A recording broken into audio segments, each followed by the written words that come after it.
Hey everybody, Jay Weidner here, back with Ken Swartz, talking about weird stuff like we always do. And I want to start out by saying that I'm very sad to say that one of my favorite YouTubers has passed away, Bruce Sees All. Bruce was this awesome dude, and what he did was he lived outside Montreal, and he had a really powerful telescope and a really good digital camera, and he just photographed the moon all night. And if you go to his channel, if his family can't afford to keep his channel up, please contact me because I will help you keep that channel going. I think it's an important channel. His stuff was really banned by YouTube. He was never got more than like 300 views on any video that I ever saw. And it was pretty clear that he was being banned because of what he was seeing. And I wondered all the time that he was doing it, how he was allowed to do it, because exactly 30 years ago, and at this time in 1994, Richard Hoagland and I got this brilliant idea, and we went to one of the top, I'm not going to mention any names outside of Richard. We went to one of the top investment firms in Seattle, well-known investment firm, and we had 5 minutes each to present our project. And so I was first and Richard was second. And so I got up and I said, what we're looking for is $25 million. We want to make a IMAX movie using 3D cameras. We're going to send a rocket to the moon, go in orbit with the camera, and we're going to orbit the moon about 45 times before the orbit decays and the camera and everything crashes into the moon. But before that, we're going to record everything and have it sent to Earth and make a digital 3D movie called Return to the Moon. It'd be about 25 minutes long on IMAX. That'd be the same cost as Jurassic Park. And the room full of grim-faced, gray-suited lawyers, their mouths were all dropped open when I got done. And we stayed there for 4 hours. And by the end of the visit, they were going to contact Francis Ford Coppola. One guy was going to do diligence. Another guy was going to look into this, and they were on board. It was going to happen. And for the next week or so, we got a bunch of phone calls from them asking details of things, and you get clear to see that they were obviously wanted to get in this project. And then about a week after that, nothing happened. It all just vanished. And no phone calls, nothing. We weren't getting our calls returned, and we didn't know what was going on.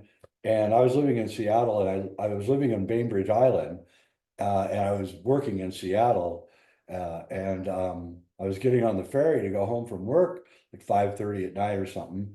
I just around this time 30 years ago, and I met the guy that they assigned to due diligence. His name is, I'm gonna change it. It was Frank, I'll say. And I saw him. I said, "Hey, Frank, how's it going? How's the project going?" And Frank had a funny look on his face, and he said, "Well, Jay, I want to talk to you."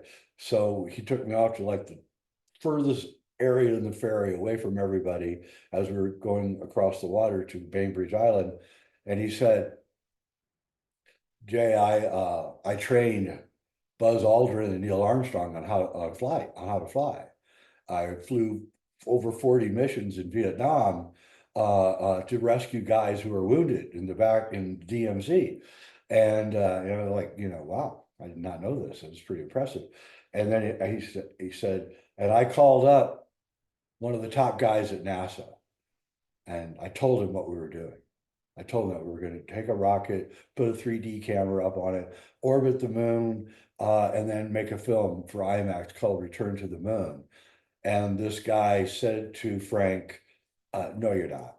You're not sending anything anywhere. We'll blow you out of the sky." And that was it. And that was the end of the project. So, an addendum is that about a week and a half later, I was living on this acreage on Bainbridge Island with all these big trees. It was a rainy night. It was about 9 o'clock at night. And I saw headlights coming down my driveway, and didn't know, wasn't expecting anybody. And so, I kind of opened up the front door, and it was Frank. And Frank got out of the car, and he wouldn't come in the house. I invited him in to get out of the rain.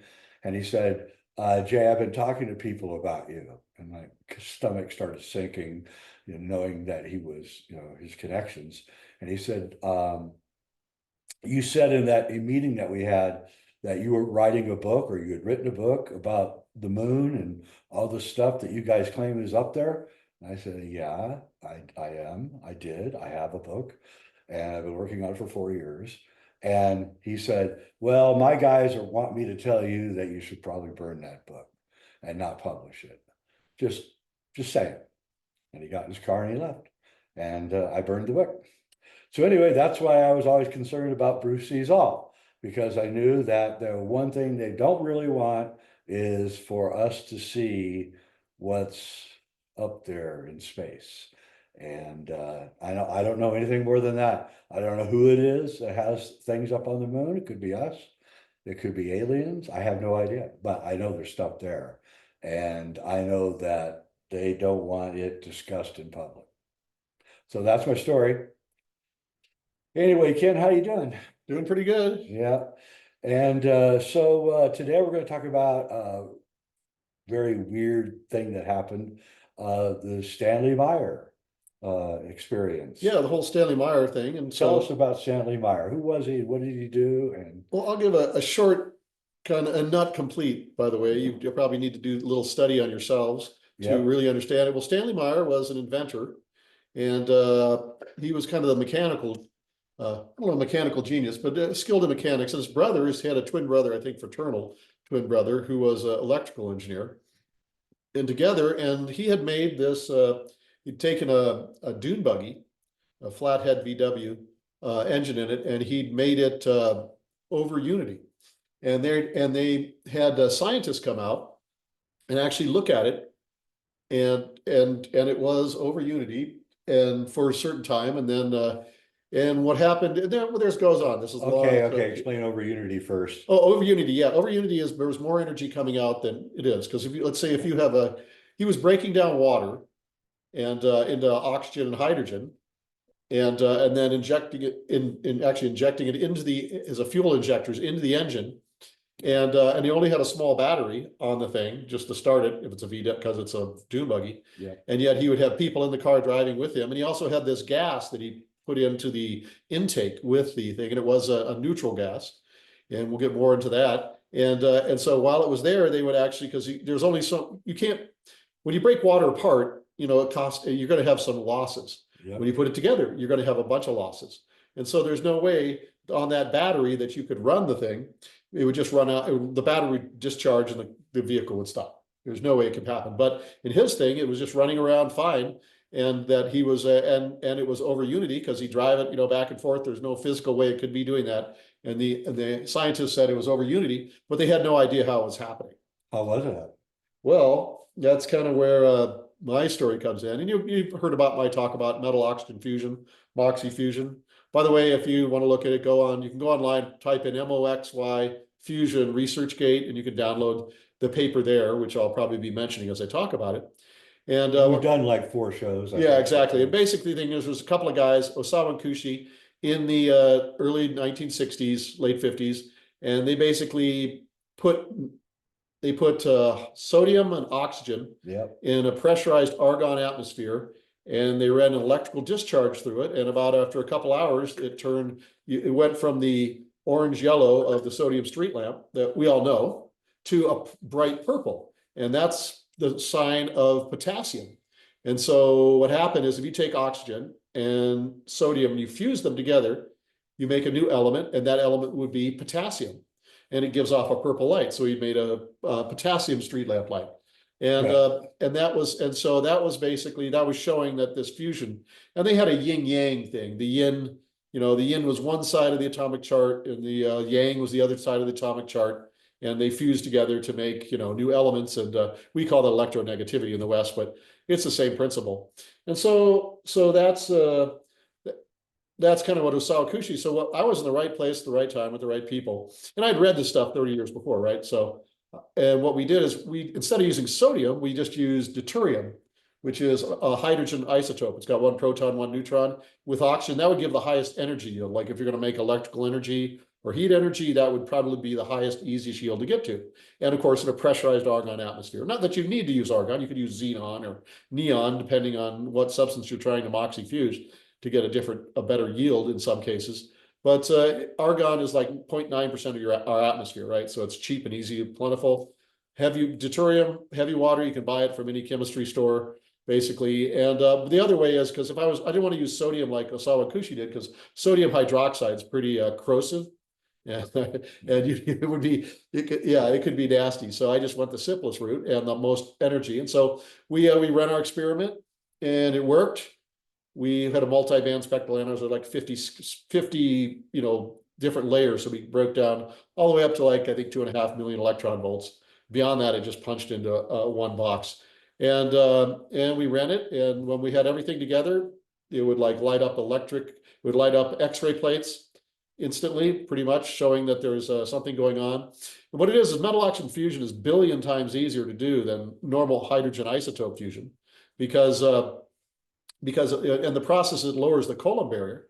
So when you lower the Coulomb barrier, the energy it takes to push things together, especially with the argon moderator, it gives out in the X-ray band, not the gamma ray band, which is a much higher energy level. And so that's why there's a lot of people, cold fusion or Leonard people, that are not around anymore, because they were looking with Geiger counters, which only detect gamma rays. Well, in the meantime, they were getting X-rayed all the time. We knew that would happen. We had all of our X-ray plates and X-ray film and all kinds of other stuff. So Okay, so then what you're saying that's Moxie fusion, and what was Stanley doing? oh well, that comes to it. Oh, by the way, there's another group that confirmed our stuff, because people say, oh, I'm just talking whatever. But we've had our paper up on ResearchGate for, dang, I don't know. Here it is. Oh no. Oh, this must be still in the box. I'll talk about it. There's another guy, a group called the Scotia Group, and they actually since 2014 they actually took our stuff and they redid our experiment with hydrogen. And what happens is you got deuterium with oxygen 16. It fuses into fluoride 18, which then breaks down by electron capture into oxygen 18. And they used a glass B detector where they were doing the same thing, and they would see the appearance of fluoride, right? The actual elemental appearance of fluoride. So Moxie fusion is a thing. It's been multiple confirmation. It's easy to do.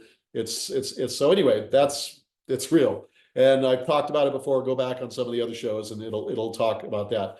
But the whole Stanley Meyer, getting into a long way to get there, but I had to kind of do the intro, is I was giving a talk about Moxie fusion, which I do a lot, and different places. And afterwards, people come up and talk to me. And this one guy came up and talked to me, and he was Stanley Meyer's assistant during the times when Stanley Meyer had an over Unity, the dune buggy was over Unity. And he told me that what they were doing is Stanley Meyer would only use deuterium oxide, or heavy water, basically, to run it, which is exactly what our Moxie fusion reactor did. And he used the gas, the neutral gas, which he tinted to most people to be nitrogen, but it was actually argon. And while the argon lasted, the dune buggy was over Unity, but when the argon ran out, the over Unity went away. And so basically what Stanley Meyer had done had created a metal oxygen fusion reactor using an internal combustion engine. And how, okay, so he was using seawater? No, he was using deuterium heavy water. Heavy water. Because, out of every 7,000 hydrogen atoms in the ocean is actually deuterium, which is, 1 proton, 1 neutron. And there's an electrolysis process you do to extract that. Actually, the hydrogen goes away and the deuterium stays in the jar. That's why Stanley Meyer had fuel injectors in his DDO system, because he wanted to make sure that deuterium got right into. And he always would say, get your water from the ocean, because rainwater is 60% depleted in deuterium, right? So and if you go, there's a Rents link that's be under in the show notes below, and I talked on this on Jeff Rents and all the links to all of this stuff. And but let's go on, and but this is not where this is why the story gets more exciting, or whatever. What did he do with this dune buggy? Well, he'd draw it around, he'd show scientists, he'd prove it was over Unity, and then he was trying to sell it and make $1 billion. Did he have a regular combustion engine? Yeah, it was a regular combustion engine. And what was causing the sparks to fall? Oh, what he did is he had these fuel injectors where he put the heavy water, which is deuterium oxide, and then he'd hit them with the high voltage, and they would break into deuterium and oxygen. And then when you spark that, it would, it would ignite, because hydrogen and oxygen ignite. So it would do the same thing. So he's breaking the water down. putting it in like an HHO system, but he had to have the fuel injectors so the deuterium would get in there. But it was over unity, which is impossible in physics. But what actually was doing a MOXIE fusion reactor, because if you're looking at a hydrogen oxygen burn, you're getting about 9 electron volts. If you're doing a MOXIE fusion burn, you're getting somewhere around probably around 70,000 electron volts. So it doesn't take a lot of MOXIE fusion to make that extra heat so that your engine was over unity. So there was no gasoline in the engine. No gasoline at all. And you know, and a VW, a flathead VW, when the piston comes up, it compresses at about 10 atmospheres.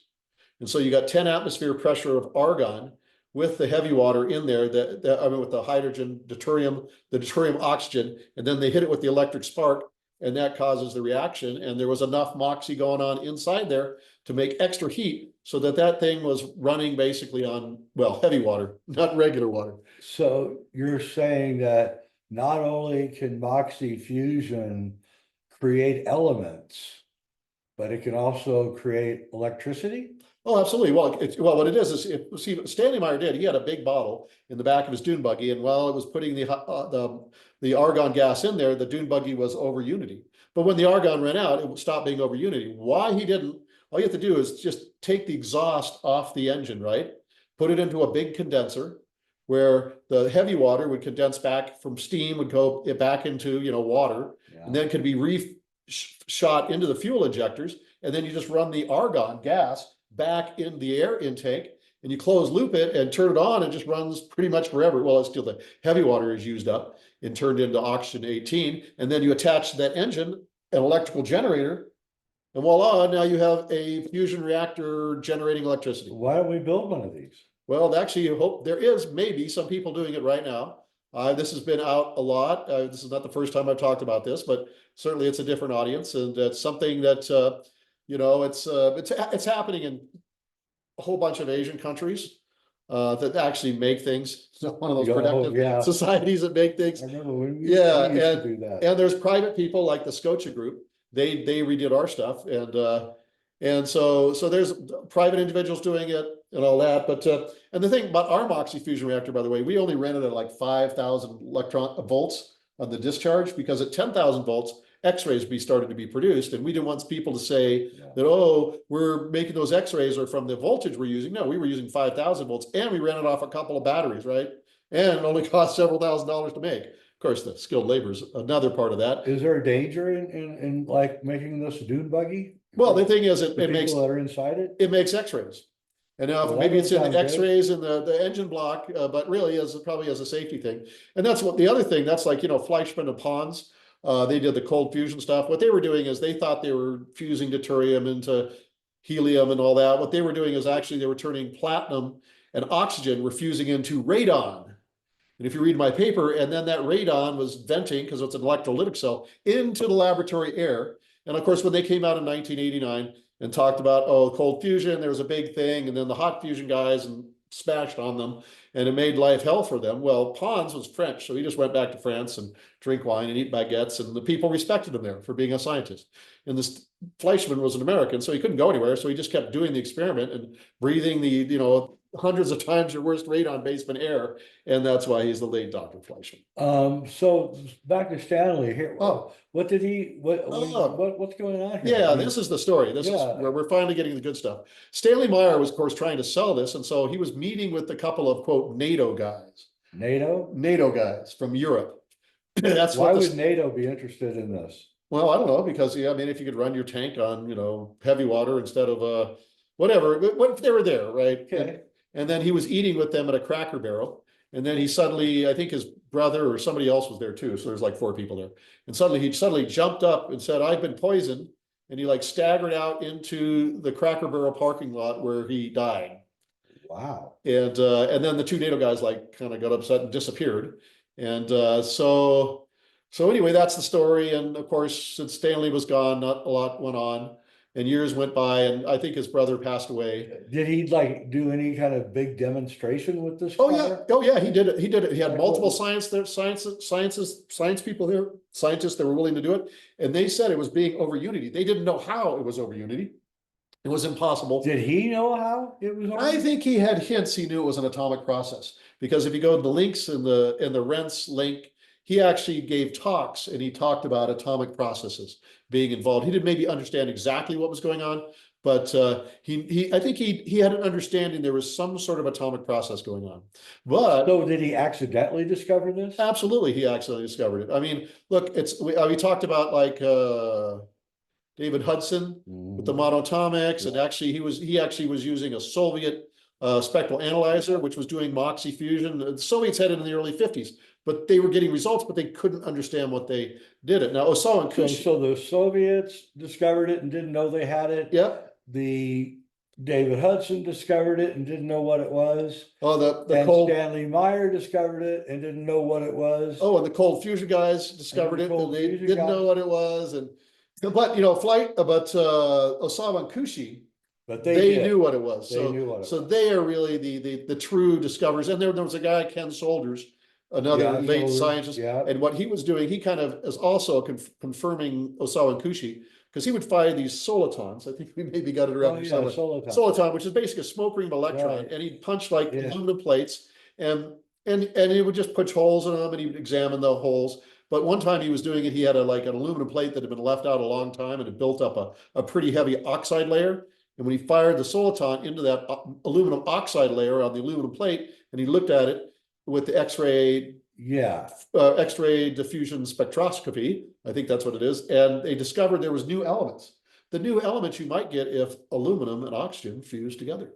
And Solders was working with the Navy. Yes, he was. And the Navy was, the way the Navy got interested in all of this was that at the end of World War II, all of their propellers had like perforations in them, and they couldn't understand. It was stainless steel, so they couldn't understand what was going on. It wasn't the salt water, they knew that, and so they kind of called in Ken Shoulders and all these guys to figure out what was going on, and they figured out that the spinning propeller was causing basically water vapor turned into a gas, and then it would collapse. And in these collapses, it would like punch holes in the metal, and you did enough punching holes in the metal, and your propeller started looking like Swiss cheese. And then that kind of set off a whole series of research, which is all secret. I mean, what's his name? Leclerc. Weinstein. Oh yeah. Eric Weinstein just said that there's all this research that they can't share with the science community. A lot of research,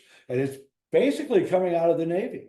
And there's a guy named Leclerc, I can't remember his first name. I don't know if he's even alive yet. He did it. We had that the New Energy Conference. No, it was in Boulder. Remember that thing? What's the name of that? Was that the New Energy Conference? The New Energy Conference. And it was in Boulder, and it had 90s. People, in the 90s, and that's the only anyway, it was there, and they actually had to come online because they were so sick, because what they had done is he was making like little from that cavitation thing, and he was actually using it to etch circuits for the US Navy. So he could, he could make those bubbles in exact spot, would punch holes in certain, and so he's like making these 3D, and then they take the circuit out, they put stuff in, and so he's building like 3D circuits for the Navy with it. But he was also thinking there was some sort of comic thing going on there because of other things that he'd seen. So this other guy made like these rolls and rolls of very, very thin aluminum, and then they put it in this thing, and they made like infinite numbers of these tiny cavitation bubbles, right?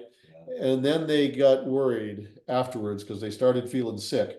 And eventually they both ended up in the hospital from radiation poisoning. And the US government was trying to prevent them from getting treatment for their massive radiation poisoning. And they had to go to Canada to get treatment. And the one guy, he wasn't on. I don't know if he's even alive. They're probably both not alive because they just cooked themselves with x-rays. No, and Patrick Flanagan was also doing that kind of work, and he died young too. It wasn't because the government was killing them. They were basically Madame Currying themselves. That's right. So that's right. But let's go. But the Stanley Meyer story doesn't end there. So Stanley Meyer was murdered? Was he?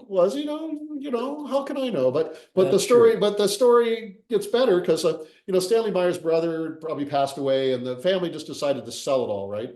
And so most of you have heard Dr. Stephen Greer, And he's, the UFO guy. And what he wanted to do, I know him very well. he wanted to make like an open source. So he wanted to buy all this, because Stanley also had this toroid thing that was supposedly making more energy. And he had, it's not just the dune buggy, there's a whole bunch of stuff. So he wanted to get all the Stanley Meyer stuff, and then he was going to do live online as the scientists did the research. Everybody could see it. You could just tune in live whenever you wanted to and see the research, because it was open, totally open source to everybody. Because Stephen Greer wants to talk about how the aliens are here and how they're all good, which may not be true.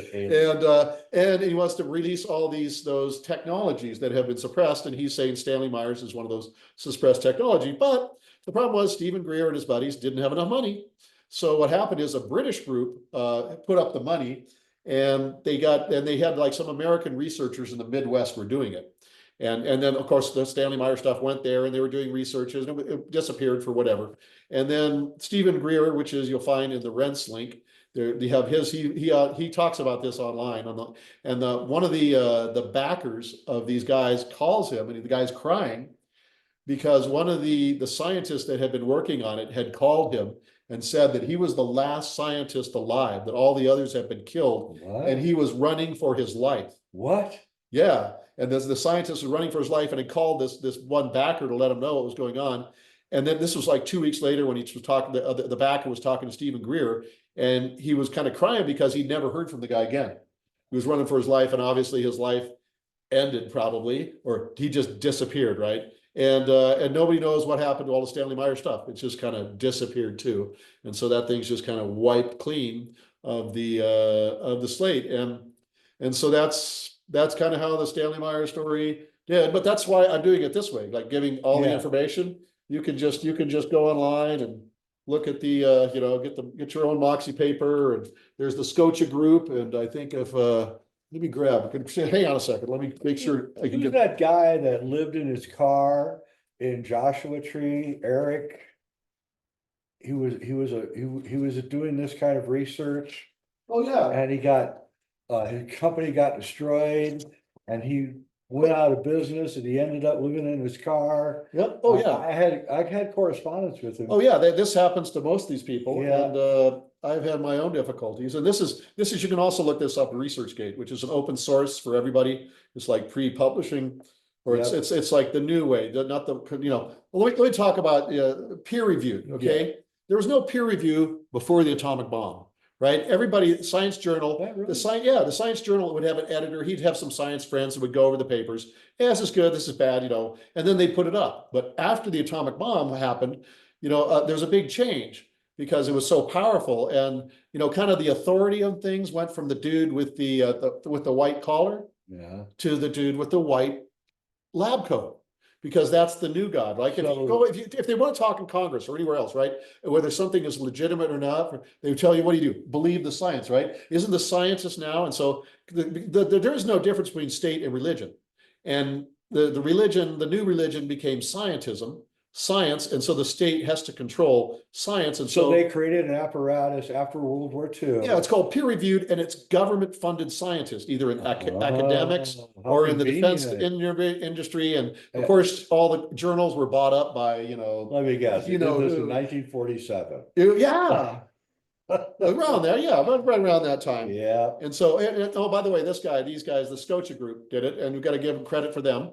That's also when they created the apparatus for secret patents. Oh, yeah, around that same time. Exactly. And so they started trying to put this out. And so our thing is just to give it to everybody. That's what we have to do. And the Scotia group can't have money involved. No, just give it away. Experiments demonstrating the creation of elements via pulsed field in water and deteriorated water, applications to the production of fluoride.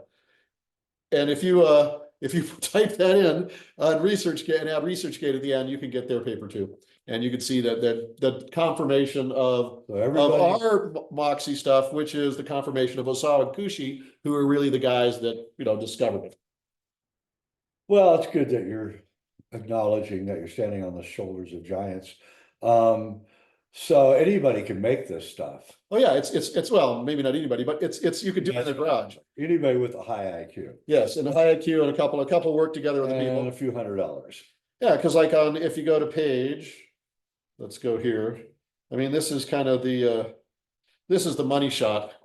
So what's the point of you doing all this? I don't know, just to do it. Just to do it. You know, that's what scientists do. And this is basically they took tungsten and they did a powerful, they just tore those up with electrolysis, right? And ripped it all apart, and new elements were formed. So they were basically doing Moxie fusion. And you see that thing that's called AU there, that's gold. And so in this case, tungsten has, I think, 4 isotopes. And so one of those isotopes would fuse with oxygen to make gold, another would fuse to make rhenium. And I think osmium is there too. And what's really interesting is one of the elements of the isotopes fused, but it fused and then it broke apart. And so it produced, on one side, it produced beryllium, and there's a big spike for beryllium in there. And beryllium is only created when larger atoms break apart. It's not created in fusion. It's in like a star system. It's only created when you like uranium or bigger atoms break down. And so there's beryllium there, and then thulium, which also has less atomic weight than tungsten. And so that's a rare earth. That's a valuable rare earth. So beryllium's pretty valuable metal. Tungsten's a pretty valuable metal. Rhenium's valuable metal. Osmium is valuable metal, but you got to watch out. Osmium tetraoxide is toxic, so you be careful when you're playing with that game. And gold, of course, we know is people like gold. Well, superconductive. But is it possible for this to happen in nature? Yeah, it's actually there's some evidence that there's another paper on ResearchGate that in lightning bolts, they're always finding these gamma ray bursts in lightning bolts. Yeah. Well, what do you got? You got argon atmosphere, you've got oxygen and other things, and you got a lightning bolt, and it's kind of Moxie fusion in the atmosphere. So it's quite possible that this is happening in nature. Is it possible that at some prehistoric time when there was a lot more electrical activity, that the gold in the ground was created by this process? Well, I don't know. That would have to take more things. I know there's probably a bit of modification of the existing elemental structure, maybe in the atmosphere. We really don't know on that. I know that and we don't know other processes that are similar to this. And we only have, if you go to the paper, there's like 7 examples, and we talked a couple more. Obviously, I didn't put Stanley Meyer's or David Hudson's in that paper. That would be a little bit too woo-woo for a proper science paper. But there's not, this has been going on for a long time, and now it's metal oxygen fusion, and you can do it. You can Moxie, and I just like the name. And so it's like you can make, have a gold mine in your garage. Have a platinum mine in your garage. You just go back and look at some of the other videos we've talked about this stuff. And so this is like, because, and the other thing about this is decentralized power, because deuterium oxide, heavy water, is in the water you drink. Every drink of glass. Eric Dollar. Eric Dollar. Yes, Eric Dollar. Yes. That's his name. Yes. The guy lived in his car. Yeah, I remember. Yeah, he had totally, he's still around. Is he? He works, he's working with the other thing. They're making telluric, they basically put these way out in the Nevada desert. They have these long, basically no longer used power lines. Yeah. And they're actually measuring electromagnetic frequencies that come off before earthquakes happen. And so you can actually predict earthquakes or see earthquakes before they happen, do the electromagnetic signature that they give off. He's doing that research right now out in the Nevada desert. Yeah, I had a girlfriend, and we were out hiking in Seattle mountains, and I can't remember when it was, maybe 1993, and we were looking out over Puget Sound, and she said there was this weird mist in the air, and she said, "This is earthquake weather." And I went, "What? Earthquake weather?" And about 3 hours later, we got hit like a 7.5.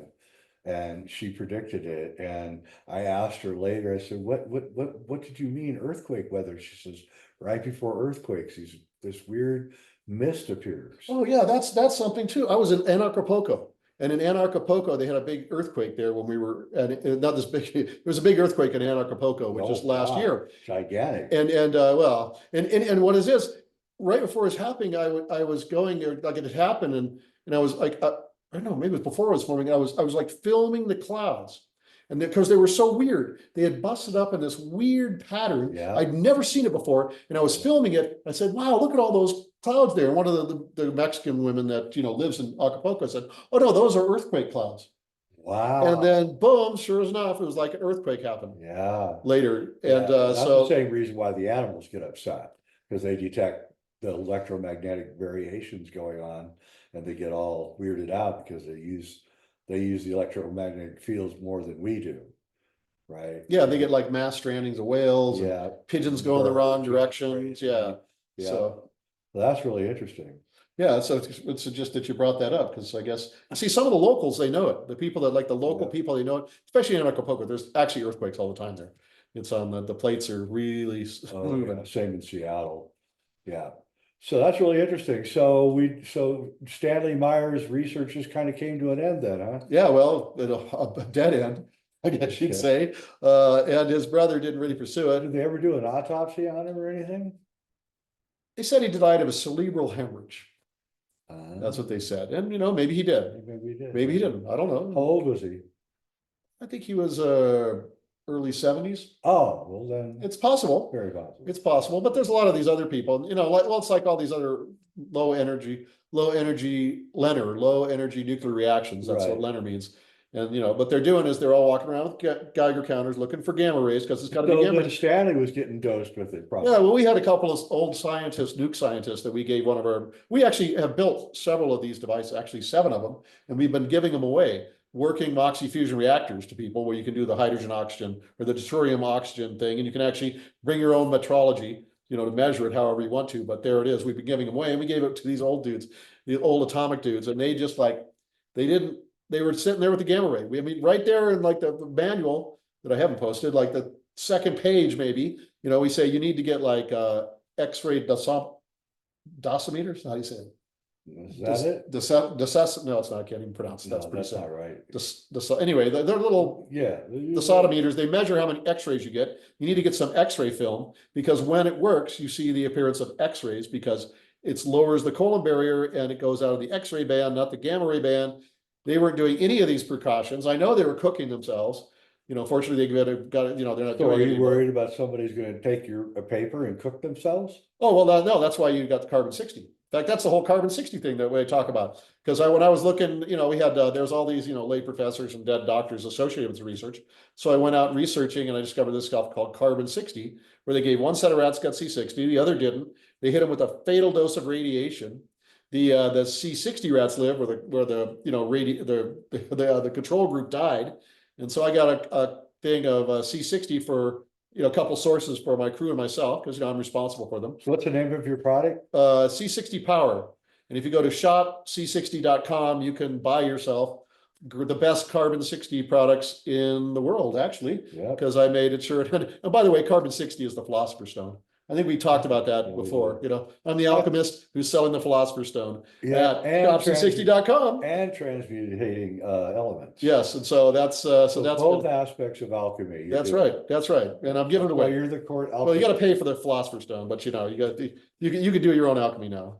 Eventually, though, we are going to release a way that you can get C60 out of nature, Yes. but not right now, because Yeah. it's much better to get the stuff that can. Well, to get the highly 99.99% pure, a lot of ways that people make C60. Well, there's 2 ways. Some ways it's made that it makes a lot of aromatic hydrocarbons. Yeah. And if you take aromatic hydrocarbons, by the way, are carcinogenic severely. And there's another problem. Like most C60 out there that they sell you comes from the industrial process, because there's a lot of industrial uses for C60. And there's nothing wrong with purifying through the industrial process for those processes, but they use methylbenzene, also known as toluene, which is benzene, right? A known carcinogen. Yeah, And then, very so they use that to purify the C60 from the C70 and the ashes and stuff. And then they try to bake off the methylbenzene from the C60, but they never get enough. So if you ever hear oven baked or ESS or some of these others, if you're looking for a carbon 60 product, make sure it's 99.99% pure and it's sublimated C60. Otherwise, you might be taking methylbenzene, which I do not recommend. I'm not a medical doctor, by the way. I cannot give medical advice, but I would recommend that taking methylbenzene in your diet is a bad idea. Speaking of that, there's this thing on Twitter is becoming extremely interesting now that the censorship is being lifted, and I'm encouraging you to put your papers up there so people can read it.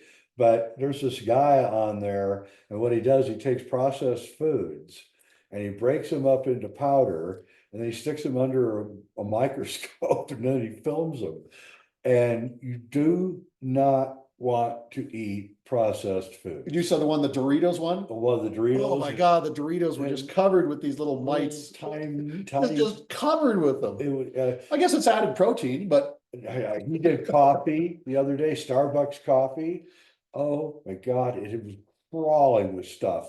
And it really had a big effect on me. I couldn't believe it. oh yeah, it's there's the whole little organisms out there. You got to be, yeah, just like food. And by the way, I'm sure the health thing, it's the same thing, If you good health, C60 is just one tool of the One toolkit for tool. good health, but you got to get the exercise. You got to get the sleep, which I need to work on myself at this moment. You need Sunshine. your sunshine, water, clean water, and less stressful situations. I mean, Right. living in the city with all the electromagnetic radiation, the pollution, all that kind of stuff. I mean, probably getting outside the city, back to nature, and back in. And also the other thing is community. Having a real community around yourself. That's what we're meant to. That's what we used to grow up in. We had a community before cell phones. There really was a community. People had to talk to each other, and so getting I think that's probably one of the best things for health is a supportive, strong community. Yeah. Some people find it in churches, but they've kind of gone bad. And Yeah, and where I live, we don't even have law enforcement. So we have a community of people that are bound together by radio. Oh, We all have a radio in each of our houses. oh, So and I get into trouble. and they have bang sticks that that if you try to mess with this kind of area, you won't No, live you won't very get- long. You don't get very far around Yep, here. yeah, it's the way it used to be actually. So just as just to throw you a curveball,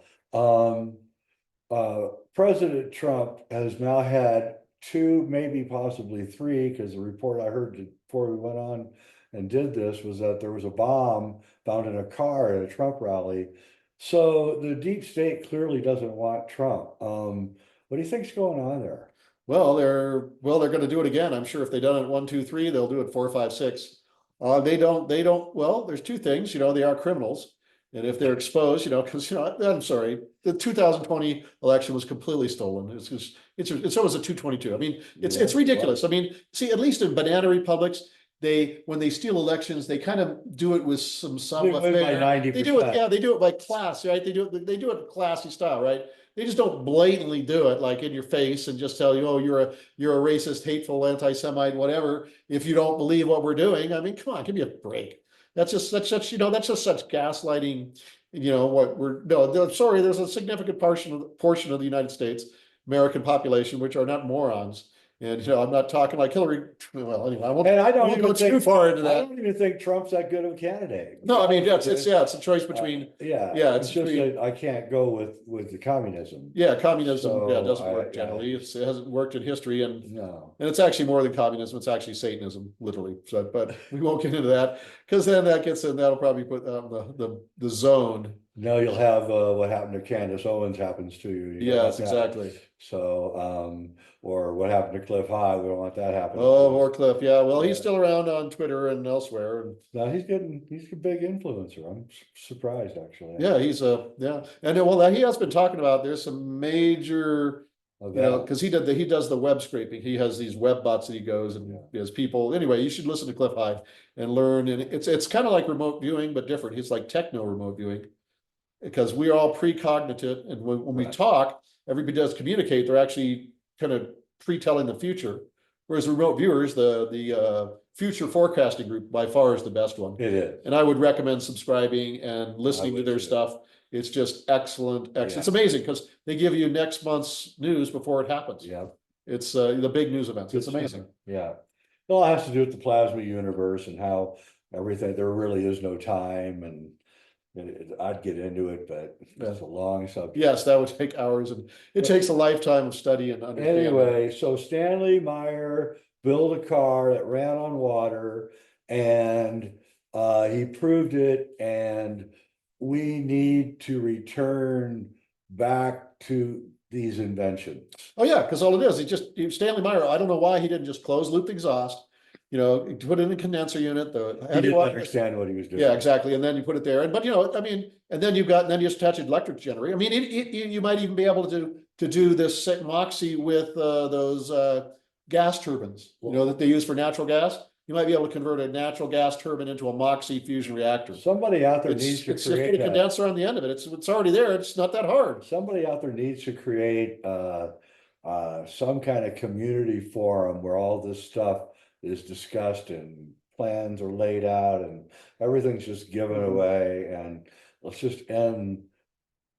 What I truly believe is going on here, and I don't think I've said this in public, I believe that, well, I have said it sort of. I believe that the naval intelligence wants all of this out, and they're using proxies to get all of this information out. And I think Ken Shoulders is one of their proxies, and there's a bunch of other ones that you guys probably know about. And I think there's like some kind of weird techno revolution going on here where literally we could have free energy in no time. No, I guess that kind of makes me, because my dad was in the Air Force, so, oh, well. Was Not he? the Navy. Oh, yeah, because he almost got in the Navy because, you know, Pearl Harbor happened. Yeah. And so he went down to Yes, the I know. recruiting office like everybody else, right? Yeah. And he went to the Navy because he was actually, he's a reincarnated fighter pilot Oh, from they World didn't War have One. Oh, see, right. Yeah, and he and his buddies, a bunch of them reincarnated in Northern California. And they actually, in high school, they got an old Piper Cub, they re-canvassed it and were flying it around in high school, right? Obviously, that's where he came from. So when you know, the Pearl Harbor happened, he went down to the Navy and he goes into the Navy recruiting office and say, you know, he tells them, oh, I'm already flying. I do all this stuff. And he says, who are you? Who thinks you're good enough for the US Navy? You know, we're the ones that decide that. The US Navy has only the best people. And, you know, and so he was kind of depressed. So he went down the street and there was the Army Air Corps. And he walks into the Army Air Corps. Yeah, the precursor. And he walks in there, and when they learned he already knew how to fly, they said, "Oh, we love you. We love you. Sign right here. We'll send you immediately to get training, more training, and you know whatever." And then 2 weeks later, he gets a thing from the Navy saying they'll take him, but he was already part of the Army Air Corps. Sorry, guys. That's the way it goes. I mean, yeah, my dad ran down after Pearl Harbor and joined the Navy, and because he had a German surname, they sent him to Japan. So he had to fight in those horrible island to island conflicts. Oh man, yeah. They wouldn't send any. They didn't send if you were Jewish or German. You did not go to Europe. You went to the East because they didn't trust you. They thought you might switch sides. Yes, that's right. Yeah, that could be a problem. Oh well. Yeah. Yep. Anyway, Ken, thanks for coming on. Appreciate it. And I will put all the links in there and everyone can see and do it yourself. That's the new world. We don't do patents anymore or anything. We just let everything out for free because the government is in control of everything and we can't trust them. Well, technically, the banksters. Thanks. The banksters run the government. Yeah. Yeah. Well, now it's becoming apparent that the intelligence agencies also run the government. Yeah. All right, everybody. Thanks for watching.